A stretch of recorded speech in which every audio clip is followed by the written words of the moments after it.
আসেন, সামনে আসেন। মুসলমান সব এক হয়ে যাও, ওহির আলোকে জীবন গড়াও। মুসলমান সব এক হয়ে যাও, ওহির আলোকে জীবন গড়াও। রাসূল করিমকে নেতা মেনে, রাসূল করিমকে নেতা মেনে শাসন চালাও সব জায়গায়। জীবন সুন্দর সুখী হবে তোমার, সুখী হবে দুজাহান। লিল্লাহে তাকবীর, লিল্লাহে তাকবীর। আল কোরআনের আলো, দুনিয়ার মুসলিম, আল কোরআনের আলো, লিল্লাহে তাকবীর। সম্মানিত উপস্থিতি, এই পৃথিবীতে আল্লাহ রাব্বুল আলামিন যুগে যুগে তার প্রিয় নবী ও রাসূলকে প্রেরণ করেছেন তাগুতের বিরুদ্ধে, শয়তানের বিরুদ্ধে দাওয়াত দেওয়ার জন্য। কিসের দাওয়াত? আন আকিমুদ্দিন, ধর্ম প্রতিষ্ঠার দাওয়াত। আল্লাহর জমিনে আল্লাহর আইন প্রতিষ্ঠা হোক, এই দাওয়াত দেওয়ার জন্য আল্লাহ রাব্বুল আলামিন নবী ও রাসূলকে প্রেরণ করেছেন। জোরে বলুন ঠিক কিনা? সম্মানিত উপস্থিতি, হযরত নূহ আলাইহিস সালাম দাওয়াত দিলেন, হযরত ইব্রাহিম আলাইহিস সালাম দাওয়াত দিলেন তাওহীদের। নমরুদ ইব্রাহিম আলাইহিস সালামকে হত্যা করার জন্য ষড়যন্ত্র করলো। আগুনের অগ্নিকাণ্ডের ভিতরে ইব্রাহিম আলাইহিস সালামকে নিক্ষেপ করে পৃথিবী থেকে বিদায় করে দিবে।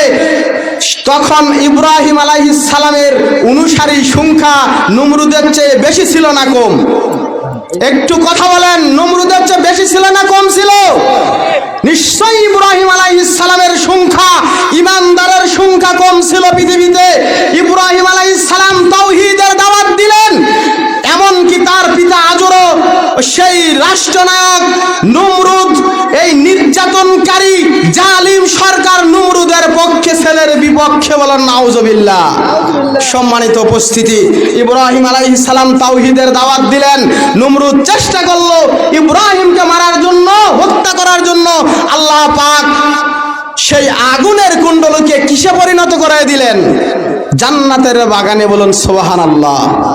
মূসা আলাইহিস সালাম দাওয়াত দিলেন ফেরাউনের বিরুদ্ধে, ফেরাউন তাকে হত্যা করার জন্য উঠে পড়ে লেগে গেল।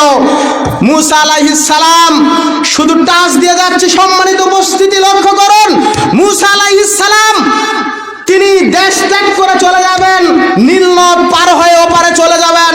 মূসা আলাইহিস সালাম নীল নদের সামনে যখন গেলেন, এদিক থেকে ফেরাউন ধাওয়া করেছে, সামনে নীল নদ।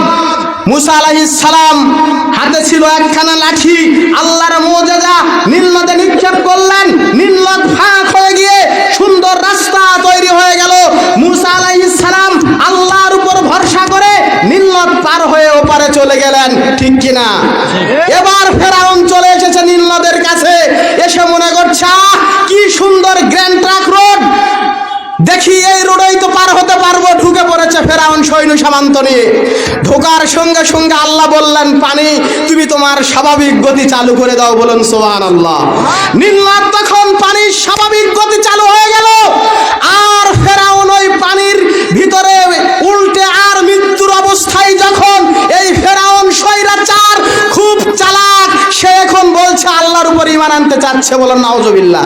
দেখছেন কত বড় চালাক শয়তান, আল্লাহর উপর ঈমান আনতে চাচ্ছে। আল্লাহ রাব্বুল আলামিন জিবরাইল আলাইহিস সালামকে বললেন, জিবরাইল যাও, এই শয়তান যেন তার অপবিত্র মুখ দিয়ে আমি আল্লাহর নাম যেন উচ্চারণ করতে না পারে। যাও জিবরাইল, নীল নদের পচা কাদু নিয়ে ফেরাউনের মুখের ভিতরে ঢুকায় দাও। এই স্বৈরাচারের মুখে আমি আল্লাহর নাম মানাই না, সুতরাং একে নীল নদের মাটি, পচা মাটি মুখে ঢুকায় দিয়ে একে মেরে ফেলে দাও। আর এর শরীরকে আমি আল্লাহ পৃথিবীবাসীর জন্য শিক্ষা নেওয়ার জন্য আমি আল্লাহ চিরদিনের জন্য মিশরের পিরামিডে রেখে দিয়েছি। এর মানে হলো এই পৃথিবীতে যত স্বৈরাচার আসবে, এই পৃথিবীতে যত স্বৈরাচার আসবে, তারা যেন নমরুদকে দেখে শিক্ষা নিতে পারে। স্বৈরাচারের পরিণতি নমরুদের মতোই হয়, ঠিক কিনা?